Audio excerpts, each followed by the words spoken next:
Good morning and welcome to the Cottage Grove Convention and Visitors Bureau meeting being held this morning at Cottage Grove City Hall. It is June 3rd, 2025, and I am your chair, Justin Olson. We will start with the first item on our agenda, which is our Pledge of Allegiance. If everyone would please stand. I pledge allegiance to the flag of the United States of America and to the republic for which it stands, one nation, under God, indivisible, with liberty and justice for all. Thank you. And then, Alexa, would you please do the roll? Chairman Olson, Here. Director Levine, Here. Director Grisula, Here. Director Olson, Here. Director Reese, Here. Director Kambata, Here. and Director Hadbit. Here. Thank you. Item 4 is adoption of the agenda. If there are no changes on the agenda, I would look for a motion to adopt the agenda as it stands. I'll make a motion. I have a motion from Director Kambata. Do I have a second? I'll second. I have a second from Director Levine. All those in favor, please signify by saying aye. Aye. Aye. Opposed? All right, that motion carries. The agenda is adopted. We now move to number 5, which is approval of minutes from 11/26/2024 Convention and Visitors Bureau meeting. Any changes or updates? All right, seeing Make a none. motion to approve minutes from, We have a motion to approve the minutes. Director Kambata, do I have a second? I'll second. Director Kasula, second. Any further discussion on those? All in favor, please signify by saying aye. Aye. Okay, the minutes stand approved. Thank you. And we now move to number 6, presentations. It does not appear we have any presentations on our agenda today, so we'll move directly to number 7, which is business items. Item 1 under business items is the 2024 Q4 and 2025 Q1 lodging tax collection. And this is our communications manager. Phil, go ahead and take it away. Thank you. Good morning. Thank you, Chairman Olson, members of the board. Thank you for being here on a gloomy Tuesday morning.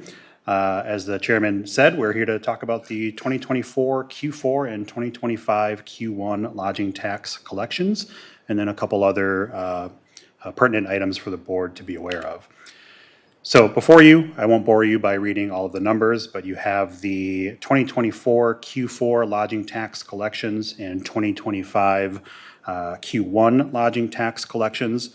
The city collected a total of $17,449 in Q4 of 2024 and $16,469 in Q1 of 2025.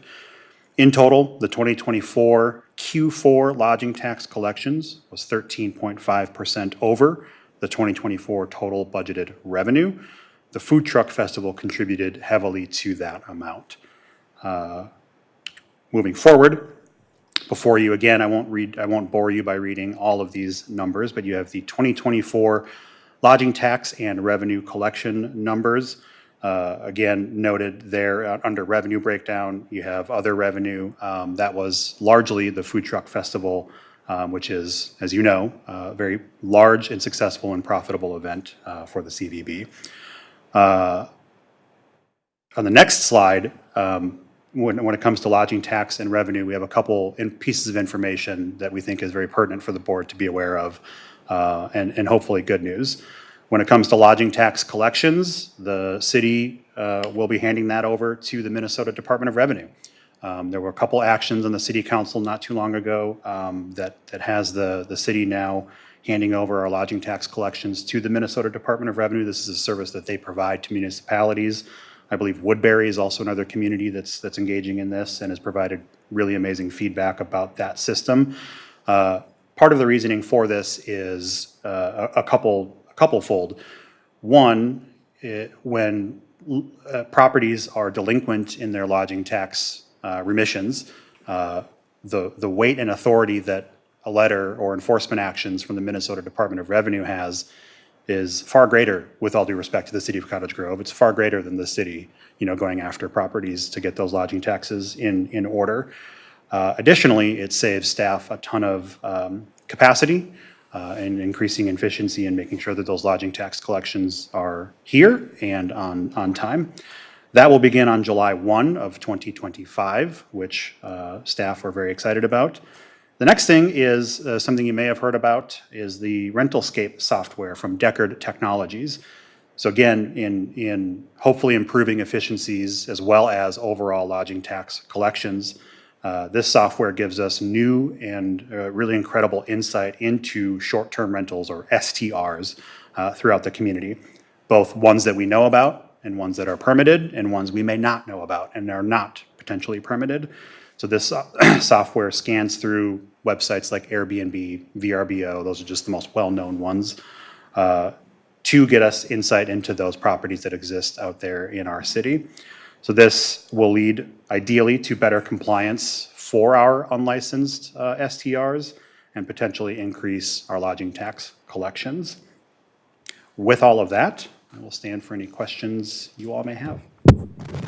Thank you, Phil. Excellent information there, especially as it relates to the lodging tax collection. I'll look to the board. Is there any questions for Phil on his presentation? Seeing none, we will once again thank you, Phil, and move on to item number 2, which is the 2024 annual report. And Courtney's got this for us today. Good morning. Good morning, Chairman, members of the board. Today I'm going to go over the 2024 annual report with you, and you do have a copy in front of you as well.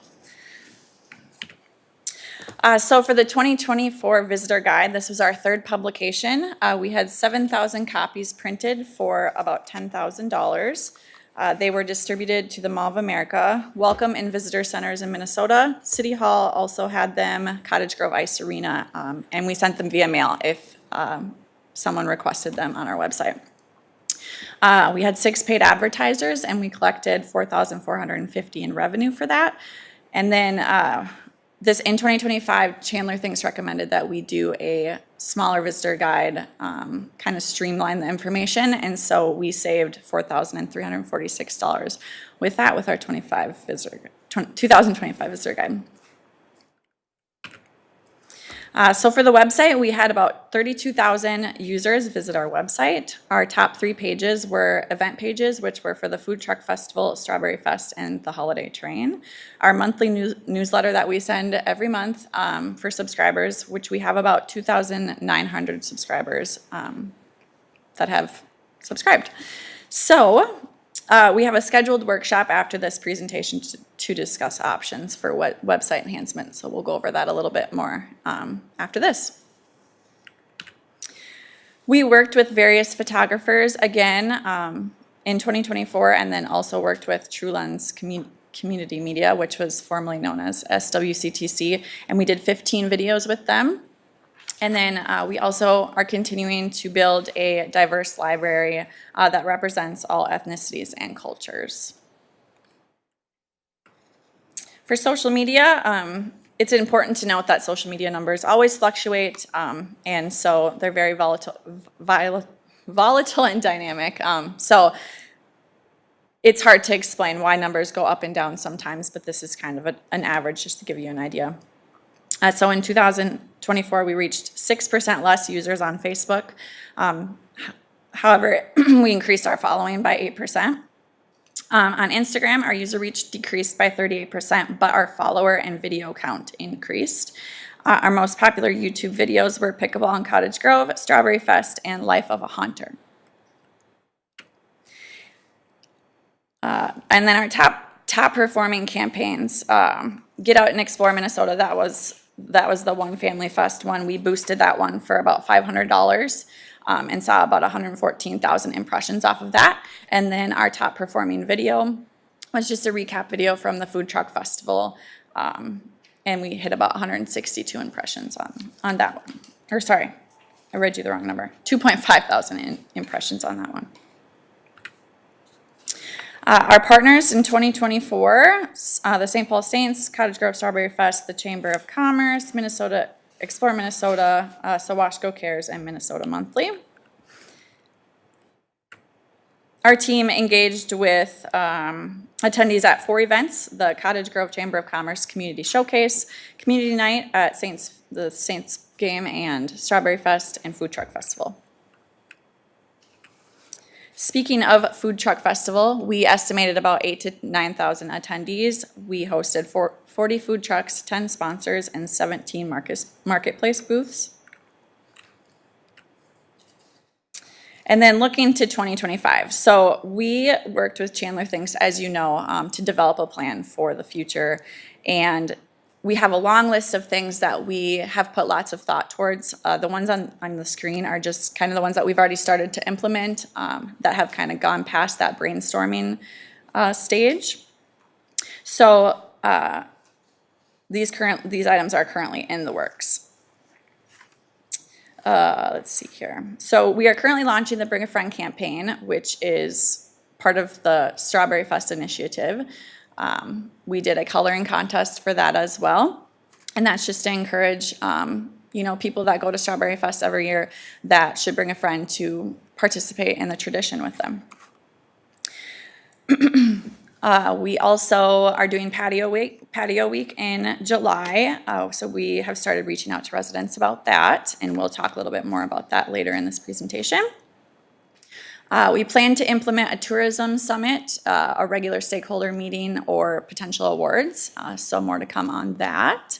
And then we would really love to get out and attend other community events that are not in Cottage Grove, just to kind of promote the community in other cities. Then for social media, we plan to focus on local series spotlights. For example, we've been, trying to push our parks, giving people examples of what they can do in our parks, what they can do for fun, example itineraries, date night in Cottage Grove, that sort of thing. And with that, I'll stand for any questions. Thank you very much. Appreciate all the detailed information. Do we have any questions from the board on 2024's annual report? Not so much a question, but a comment. I think it would be really neat as part of the social media engagement to see some, come spend a day with me in Cottage Grove TikTok style videos. I'm too old to make them, but I like watching those. So if we had some young people doing it, I think that would really grab some more engagement. Yeah, absolutely. Thank you, Director. That's an excellent idea. Any other questions or thoughts? Yeah, I got one. Go ahead, Director Reese. Do we know how much re-engagement that we have through our social media as far as people coming back to our sites, or do we parse that out, or do we just know we have visitors and we don't really know if they're unique visitors that are coming back? Do you mean with the website or social media? Social media. Social media. We may be able to dig into that a little bit more. Offhand, I'm not quite sure where those numbers are pulling from or if they're revisiting or that sort of thing. But we can definitely look into that. Okay, cool. Thank you. Thank you. Other questions? Go ahead. Oh, You'd mentioned paying to boost the impressions on social media. Do you have like a comparison when if you were to just post something versus post it and pay to have it boosted, like what kind of difference in impressions you get? Yeah, definitely. Let's see. So I could pull up, okay, so for example, our top performing video only had 2.5 thousand impressions, right? But say we boosted that, so we spent 2,000 on the Food Truck Festival event, excuse me. That got us about 162,000 impressions. So it's not an exact science, but you can kind of tell that it definitely has more numbers when you boost it, for sure. You definitely get your money's worth in that sense. And then are we utilizing search engine optimization when we're Yeah. like posting? So we do, but I will say we aren't doing it as well as we could be. And that's part of what we're going to talk about with the website enhancements, because we get over 50% of our audience from SEO, and so it definitely could be better. Okay, thank you. go ahead. I'll just ask one more question on that. When you boost, what is the radius, miles? Are you going out 25 miles, 50 miles, 100 miles, do you know? Jamie? For like Strawberry Fest, I Sorry, guess. I'm going to have Jamie come up and answer that for you. Hi, Chairman, members of the board. It really depends on the event. So Food Truck Festival, we kind of stayed to the metro area because we knew that our audience was pulling from that metro area. I believe Strawberry Fest, we extended the area a bit further because for a multi-day festival, your audience is a little bit bigger for that as well. Okay, okay, thank you. Other questions? I do want to follow up on the question about boosting our ads. This is coming from somebody who, uses that function during campaign season, et cetera. I know that there's some micro-targeting tools that are available. I don't know how extensively we may be able to use those micro-targeting tools, but one of the things that I've always found helpful is, let's say, for example, you're trying to target a specific age group, or you're trying to target a specific user group, maybe it's pickleball players, something like that. Those tools seem to give you some leverage as it relates to that. Is that something that we're currently doing or considering doing in terms of, for example, One Family Festival? Maybe we're targeting people who are sports enthusiasts because they do a lot of sports at the One Family Festival.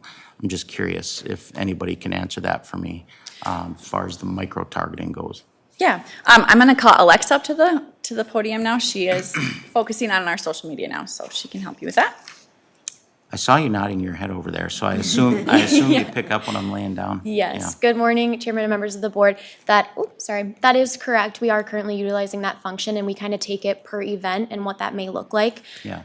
Recently, we were working on, for example, the egg hunt with our Parks and Rec department, and that was one that we really honed in on keeping it somewhat local, so we only went 20 miles out, but then focusing on those people who have children within a certain age group that would be attending an event like that. Good. It seems to me, in my limited experience, like that really helps you gain the most proverbial bang for your buck versus just sort of throwing it out there and seeing, what you catch. So I'm glad to hear that we're doing that. Thank you very much. Yes, thank you. Any other questions on this one?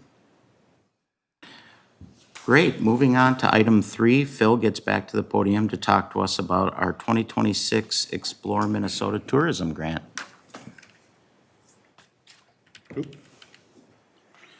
Thank you again, Chairman Olson and members of the board. So the 2026 Explore Minnesota Tourism Grant, excuse me, hit the button on accident, is an exciting opportunity for the Cottage Grove CVB. So the 2026 Explore Minnesota Tourism Grant is an exciting opportunity, and it's a grant funding that was previously available to municipal DMOs, and the Cottage Grove CVB has successfully utilized this grant funding in the past. Unfortunately, Explore Minnesota recently removed that funding opportunity in recent years and only now just brought that back, which was exciting to see, albeit at slightly lower levels than anyone would like. You'd always like a little bit more money or opportunity to get that, but nevertheless, good to see it coming back. So the CGCVB was eligible for up to $2,000 in grant funding. They have different eligibility parameters around different types of DMOs. For our particular municipal DMO, we were eligible for up to $2,000. It was a competitive grant opportunity that closed in late April of 2025, and the grants were funded on a first-come, first-served basis if awarded. So given that tight timeline and those parameters, the city thought it would be prudent to submit an application in order to not miss this opportunity. And we were awarded the full $2,000 for what we're branding a Savor the Summer online marketing campaign. That's going to be geared towards the Food Truck Festival, One Family Festival, or other late summer activities. And Chairman Olson, your comment about targeting is certainly a good one. That would be one campaign where we absolutely would target a certain type of age range or a certain type of client, if you will, like foodies that live in the greater Twin Cities area, for instance. Namely, this marketing will be, like I said, toward people who enjoy, food opportunities or foodies, if you will, in the Twin Cities metro area and who might be inclined to visit Cottage Grove for a unique food truck festival or other fun dining options. This grant has a 1-to-1 cash match And the thinking behind this grant was that we already have budgeted marketing dollars that would normally be spent on marketing Cottage Grove, things like Food Truck Festival, One Family Fest, et cetera. So why not take those dollars and leverage them with this grant in order to double our marketing potential and potentially increase its impact? So if you're wondering, hey, why didn't the board hear about this grant opportunity earlier? Again, the tight time frame of its first come, first served basis, competitive. Once all the grant funds are awarded and they've reached the end of their funding pool, that's it. If you apply even within the window, you're not going to get any money. So we, again, thought it was prudent to not miss that opportunity and take marketing dollars we would already have budgeted and spent towards marketing these events and apply for that grant. So with all of that, happy to stand for questions, and also you have a recommendation before you. Thank you. Really great opportunity for us. I mean, it's nice that they've brought this back. I know it's something that we utilized early on with the CVB. Any questions for Phil on this grant? I think it's pretty clear that we definitely want to move forward with this, so I am seeking a motion to approve the Cottage Grove Convention and Visitors Bureau to execute the grant agreement between Explore Minnesota and the Cottage Grove CVB. I would move to execute the grant agreement. All right, we have a motion by Director Kambata. Do I have a second? I'll second that. We have a second by Director Olson. Any further discussion on this? Yeah, Go ahead.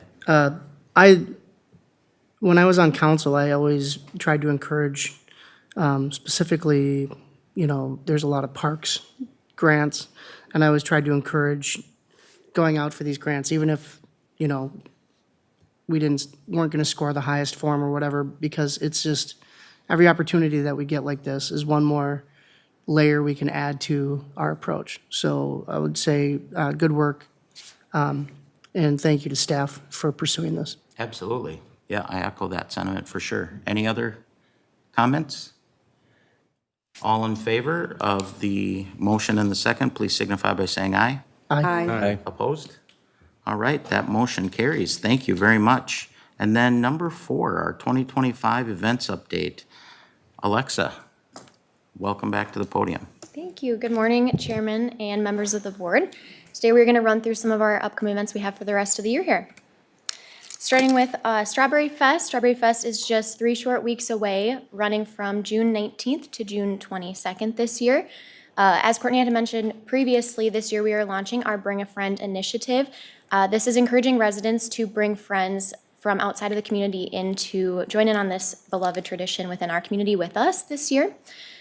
This has been really focused on through our communications and will continue to be a large point of our communications going forward, as you'll see. Discover Cottage Grove will host a booth in the Strawberry Fields Marketplace this year, and following along with our initiative, we are bringing back our friend Eric Dowdle. So he will be there joining us, signing puzzles, meeting attendees, and greeting our talented coloring contest artists. Speaking on that a little bit more, we currently have 40 entries for our coloring contest, so we will be displaying all of those coloring contest entries at our booth in a binder. Inviting all of those coloring artists to come and see their art, meet Eric Dowdle, and then we will be giving a certificate to the 4 finalists of that competition as well. And then as you saw at your seat this morning, we will also have those fun giveaways, including a drawstring bag, visitor guide, beach ball, the color changing cups, and then a flyer for our food truck festival as well. And then moving into that, this fall, we are excited to announce our 3rd annual Food Truck Festival. This year, it's going to be on Saturday, September 13th. It is running from 11 a.m. to 6 p.m. this year. At the festival, we will be celebrating 1 year of having the puzzle. So we will be doing puzzle sales and then also have those same giveaways that you had at your seat here this morning. And then more details and information regarding the festival, including the food truck lineup, marketplace vendors, and bands will come at the August board meeting. Moving into Patio Week, Discover Cottage Grove will be hosting its first ever Patio Week this year. It's going to be July 13th through the 19th. This was a creative idea suggested by the Chandler Thinks team to create a food-centered week within our community to really highlight what we have here. And as a team, we landed on Patio Week, and with the warmer weather in July, we thought that was very fitting. There will be 1 restaurant patio featured each day this week. And then looking forward to other events we have upcoming, we have the 4th of July fireworks hosted by the Cottage Grove Lions is on July 6th. That starts at dusk at Kingston Park. We have the One Family Labor Day weekend event, Hometown Holiday, which will be on December 4th this year, and then Holiday Train, which we do not yet have a date for. And with that, I will stand for any questions on upcoming events. Outstanding list of events. Lots of exciting things coming up. Thank you for that. Any questions for Alexa on the list of events or any of the details around those? I'll just make a quick comment on the patio week. That's fantastic. I'm super excited about that. So anything the chamber can do to help advertise that on our calendar too, please send my way. Absolutely. Thank you, Director Lehman. Now that could be a lot of fun for sure. Anyone else? All right, I do have a couple. Sure. First, with respect to the puzzle, and we have Eric coming back.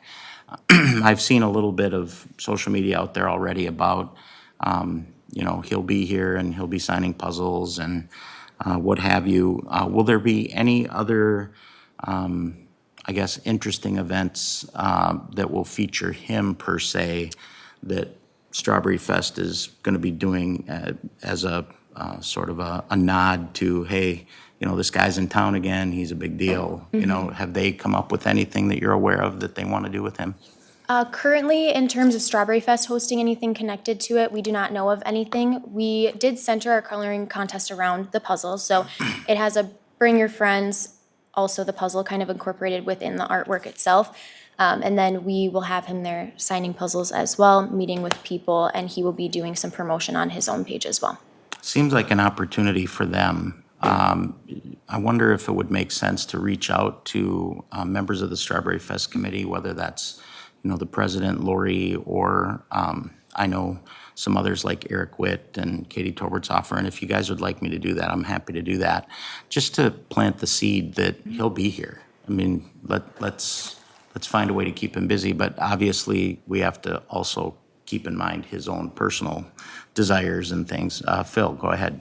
Yeah, thank you, Chairman Olson, members of the board. Great point, and we have been in communication. I've been in communication with Strawberry Fest, multiple phone calls and emails, as well as attended a committee meeting. I forget when the last one was, where I brought the coloring contest, before it went out, brought the coloring contest to them to see what they thought and, hopefully get some feedback from them as well. And so we've been in contact with Lori and with the Strawberry Fest. We do have a certain council member who tends to get pretty excited about Strawberry Fest, so that could be a leverage point as well. Not that I want to mention Dave's name, but, just to make it clear. The other thing I wanted to mention is, I know some of you are aware of this, but the Mississippi River Valley Beyond the Yellow Ribbon team is organizing what they call a ruck run fundraiser the morning of the Food Truck Festival at Kingston Park. And this is one of those things that seems to be taking off. I'm seeing a lot of this ruck run fundraising going on in various communities. In fact, there was just a big one over the weekend here, somewhere over in Invergrove in that area. And I know that their intent is they want to bring people in for this event to fundraise for military families and veterans, et cetera, but they're trying to time it in such a way where all the events are going to end right around 10:30 so that everybody stays because they'll be hungry after running with their rucksack on for the Food Truck Festival. So there could be some cross-promotion opportunities there. Just wanted to mention that. And then the last thing, and this is probably a little early, but we had a lot of trucks last year, a lot. What are we thinking this year? Are we going to be in the same general vicinity? Did we feel like maybe it was one or two too many or one or two too few? What's the game plan? Thank you, Chairman, members of the board. We did reduce our food truck count this year, so we're going to cap it at 35 food trucks. Applications are coming in. The committee has selected the 35 food trucks. I think we had 47 apply, so I do have wait list trucks if some of the original trucks that were chosen dropped out of the running. Which they do. Yes, they do. It happens quite often. So we will cap it at 35 trucks for this year. Marketplace is wide open, so we have plenty of space available in the marketplace to add on this year. Outstanding. Good. Thank you. well, hopefully as the word spreads, more and more people will, first of all, want to come as a vendor, and second of all, want to come as an attendee. So that's great news. We're off to a good start. Any other feedback on 2025 events? Okay, fantastic. So it looks like the next item on our agenda is item number 8, which is a workshop open to the public. And this is our Convention and Visitors Bureau website discussion, which will take place in the St. Croix room. What that means is we won't actually adjourn the meeting here. We'll adjourn it in the St. Croix room. So I'm going to give everybody just a few minutes to matriculate over to the St. Croix, where we'll reassemble and we'll go through this discussion. And once that discussion's complete, we will call this meeting to adjournment. And with that, everybody can move over for the workshop. Thank you.